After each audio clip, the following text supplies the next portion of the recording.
世界上最古老的拍卖行在什么地方呢？它既不在英国伦敦，也不在美国纽约，而是在北欧国家瑞典。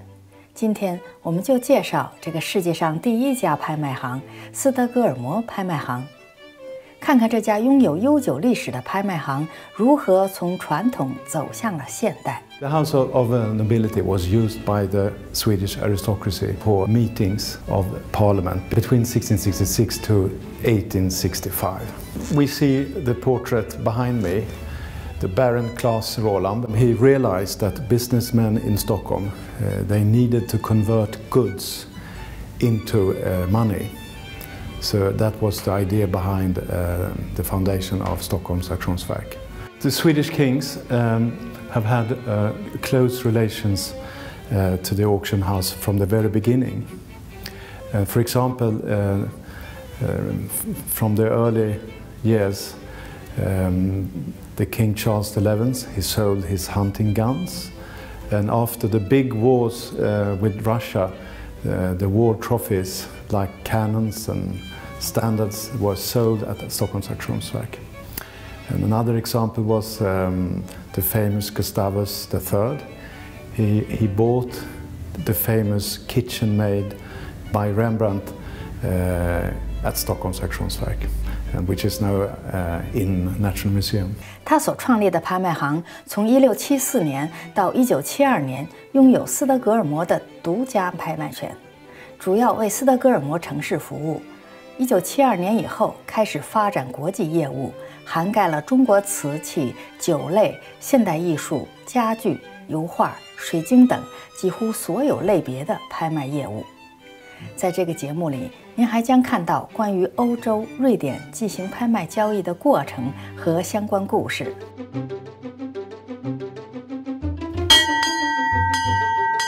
This bell is from 1727. It was used to make the auction officially known in the city of Stockholm from the very beginning. The auction porter walked through the streets in the old city and rang this bell to make this announcement. Today starts the auction.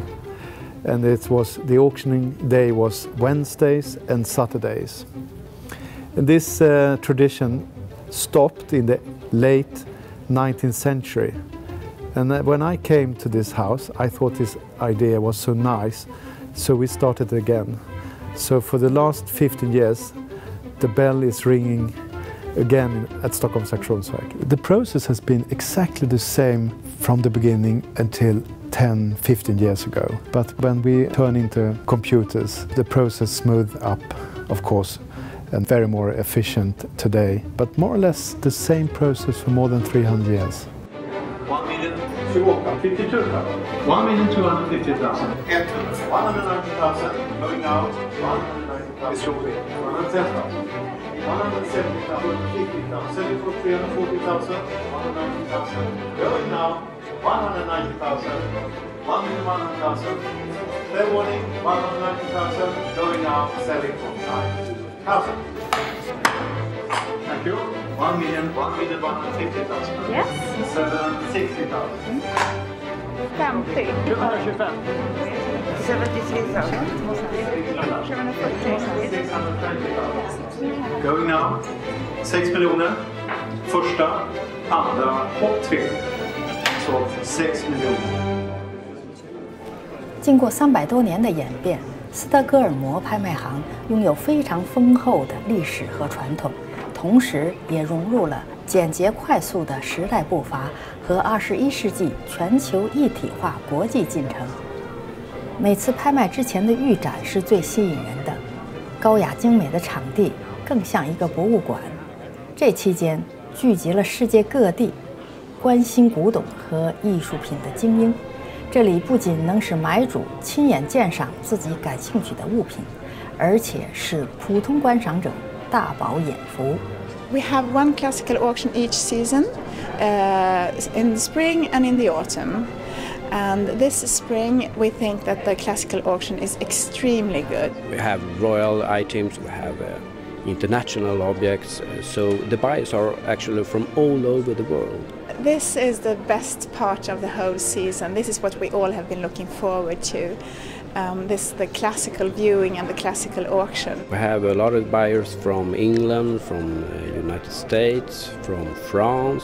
So it really is a big international auction. Auctions in Sweden in general are beginning to spread because it's a really good opportunity to buy nice things with good provenance.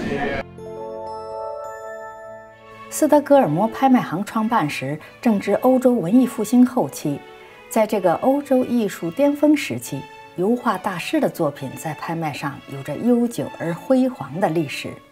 17世纪最伟大的画家伦勃朗的作品《厨娘》就是在这里被历史上著名的文化国王古斯塔夫3世买走，现在就陈列在瑞典国家博物馆里。 We are standing here in front of the front cover of the catalogue, a painting by Helene Schärfbeck. The family who owned this painting, they were so fond of the painting, so they didn't lend it out for any exhibition since 1958. So this painting has not been out in the market since 1958. So it's a really big interest now. We have a lot of requests from all over the world. Art is a very big part of the whole auction house. Stockholm, in particular, is a very important marketplace for Russian art.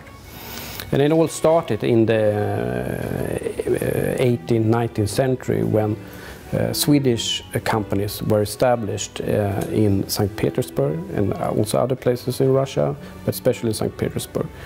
And many engineers' family from Sweden moved over to Russia. When the Russian Revolution came around 1913, 1917, they had to move back to Sweden, and they brought all their furniture and art, and that's why Sweden is so good place for Russian art. And then for about 10 years ago, the Russian had started make a lot of money, and they started to buy it back again. So the prices went up. The painting could double 10 times during an auction. If you have really good artists like this, it's a painting of Ivan Aivazovsky. He's one of Russia's most famous marine painter ever. This painting is it's a view over the Black Sea, dated 1881, and the estimate is 800 to 1.2 million. 1 million is against you, Beata. 1 million. 1,100,000. Fair warning. 1,100,000. Aivazovsky going now. 1,100,000. 100,000. 6 months ago we sold a painting. It was a view from the coast of Greece, a view of a monastery, Great Lavra, Mount Athos. And we sold that painting for 8.3 million Swedish crowns. Aivazovsky's work, he was best around during the 1840s. And the other painting we sold for 6 months ago, it was dated 1846. So that's why it became so expensive. And it also was a very nice painting that we actually discovered in the north of Norway. And that painting had a really fantastic provenance, because it came from a dentist who had received it in the 1950s as a payment from a patient that was not able to pay for the dental work. So it's an amazing story and a lovely provenance. 就像瓷器之对于中国，艺术水晶是瑞典人引以为傲的传统艺术精品。瑞典南部的水晶王国从17世纪开始生产水晶玻璃，距今已有300多年的历史。而艺术水晶的创作是从19世纪末由著名的厂商库斯塔开始的。另一著名厂商奥瑞菲尔创立于1898年。 从1925年开始，在巴黎、斯德哥尔摩、纽约等许多国际博览会上获得奖牌，并成为每届诺贝尔奖颁奖晚宴酒具的专用品牌。 We have sold art glass here at Stockholms Auktionsverk for over hundreds of years. We have then sold this at auction, and the highest price for an auction piece here in Sweden has been 1 million Swedish crowns. So Orrefors and Kosta has become very famous for the glass, and we have sold this art glass at our auctions. And Swedish art glass is very important, that most things are unique and not mass-produced or done in a very, very limited edition. But most art glass that we have made here in Sweden and that we sell at our auctions is unique. And this piece of things came in 1948, they designed these things. That is called the Ravenna technique. And the Ravenna technique, that means that it's made like windows, and it's hollow windows with lots of colors. And the artist who's made it, his name was Sven Palmqvist, and he was inspired by the beautiful windows in the old city of Ravenna in Italy. 这些传统的工艺，比如拉文纳、格拉、阿里欧，需要很复杂的技巧，如今就没有这么多技巧了。从1960年开始的实验室水晶作品，近年来在市场上比较受欢迎。造型简单，色彩绚丽，从设计成型，整个过程完全由同一个艺术家独立完成，也是非常值得投资的艺术品。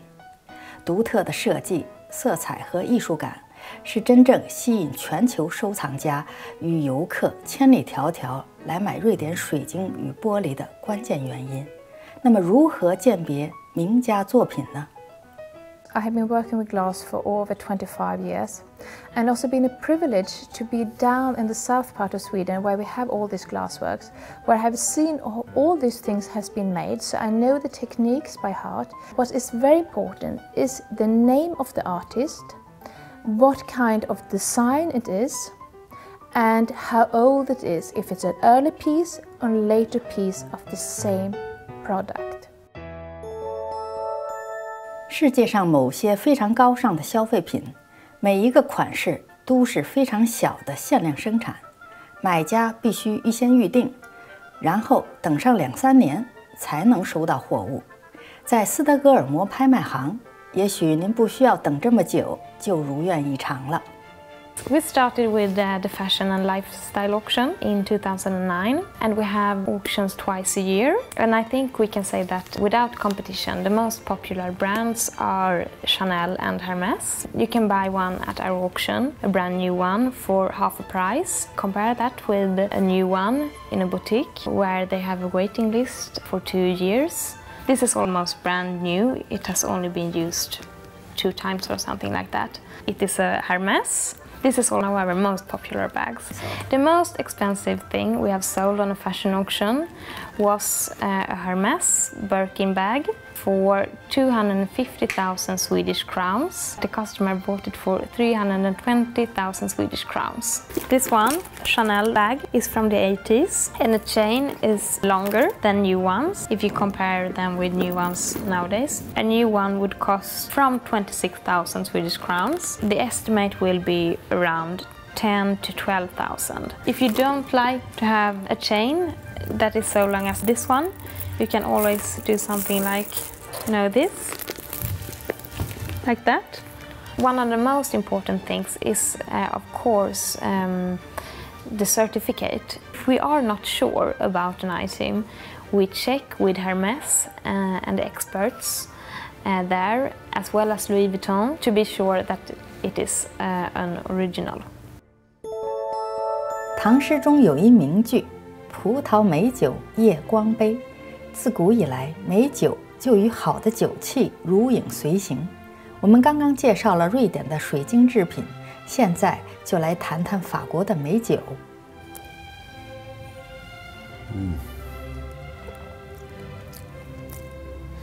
This is good. This wine comes from Bordeaux. It's a French district in the southwestern part. And that's the place where you see 95% of all the wines sold at the auctions around the world comes from Bordeaux. This is a bottle of Mouton Rothschild, which is a great wine from Bordeaux. The price in 2 weeks will be 14,000 Swedish kroner. In China, you have seen a strong trend for drinking the other sister, so to speak, the neighbor from Mouton Rothschild, Lafite Rothschild. And, but I think that the Chinese market will also see the Mouton Rothschild as a great wine. This one is the Petrus, which is also a well-known international label from the excellent vintage of 1990. The 1990 Petrus will sell for approximately 25,000 Swedish kroner. And talking about the bottle from 1991, it's only a difference in 1 year. It will be less than 10% of the price. This is an example of the hidden treasure for the moment. It's the red Burgundies and the white Burgundies. It's another grape variety, but it's the same quality of the treatment of the making the wine, treating of the grapes. This is one of the best producers from Burgundy, called Domaine d'Auvergne. The wine cellars in Sweden are well received internationally because of the climate. We have quite cold temperatures during the year, and compared with wine cellars from the Mediterranean or the warmer climates, the market in general think that the wines stored in Sweden are of better quality. With temperature, you speed up the maturation. A wine that will be kept in 18 degrees centigrade, for example, will have the double speed of maturation than a wine of half the temperature, because the wine has a life.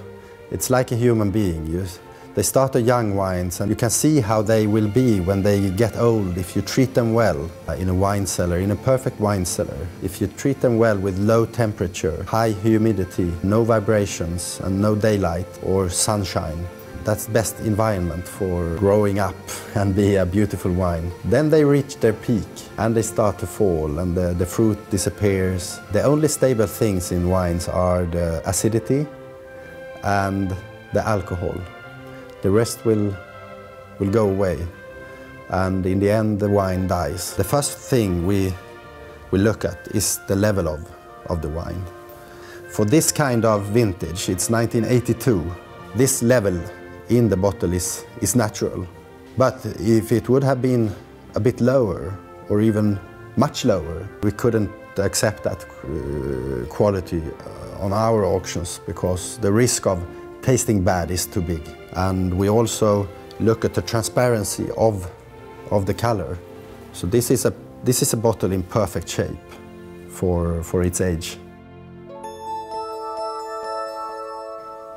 专门发展东方，特别是中国贸易的瑞典东印度公司，于1731年在哥德堡成立。象征中瑞贸易里程碑的哥德堡1号，在短短的10年间，就曾3次远航广州，带回大量的中国瓷器、茶叶和丝绸。这些货物一到港口，就被贵族和富人们抢购一空。中国的青花瓷当时被视为白金一样珍贵。Sweden has a long history of relations with China. We started the East Asia Company 1731. During that period, we exported from China about 50 million items. The company was running until 1813. There's a lot of items in Swedish homes, because we have not been in war or involved in wars the last 200 years. We have a lot of things left. Objects have been inherited for generations. 过去几百年，从皇室到民间，人们竞相收集中国艺术品。现在，无论在瑞典的皇宫、国家的博物馆、民间的家庭收藏，还是街头的古董小店儿，您都能惊奇地发现大量的中国瓷器和艺术品。About 1 year ago, we had an old collection from an artist, and he was also a close friend to the Swedish royal family. He had a really nice collection of Chinese porcelain and works of art, and the objects were fabulous and so extremely rare. It was totally impossible to find something that resembled this one. It's such a coincidence. I don't think there is any more of these in the world, but they appeared at the same time at different auction houses. one at Christie's and one at Stockholms Auktionsverk. I talked to the buyer. He bought the one in London first, and then he came to Sweden and he bought this one. And he had a Chinese background. 在斯德哥尔摩拍卖行，超过90%的中国瓷器的卖家是瑞典本地人。他们通常是从家族中继承下来的，或者是家庭的收藏品，所以在每一件物品的后面，可能都隐藏着一段历史故事。这些历史增加了商品的商业价值，故事也随同商品传给了下一个买家。斯德哥尔摩拍卖行为热爱中国文化的友人敞开了一扇大门。 The lady that came with these, her grandfather was a Swedish diplomat in China around the year 1900. He bought it in China and she inherited from him. So we know they have been in the same family for over 100 years. And this mark says Zhongqing Changchung, and it means eternal blessing and long spring. 近年来，越来越多的中国民间收藏家来到欧洲各国寻宝，许多中国古代宝物也日渐升值。 This is the last day of the viewing, and we have had a lot of interest. We have a lot of Chinese people here, especially liked all the jade objects. The Chinese people are very interested in looking at the objects, and they look very thoroughly and take a lot of time to investigate all the parts. They really like objects that are in good condition. Most of the objects are, so they seem to be content. 前来参与拍卖的中国人，大多是来追寻和观赏流传到国外的古代瓷器和古画，他们增加了西方拍卖行对中国传统文化的重视，而这些宝物的国际性流传，也见证了中国文化的深厚底蕴。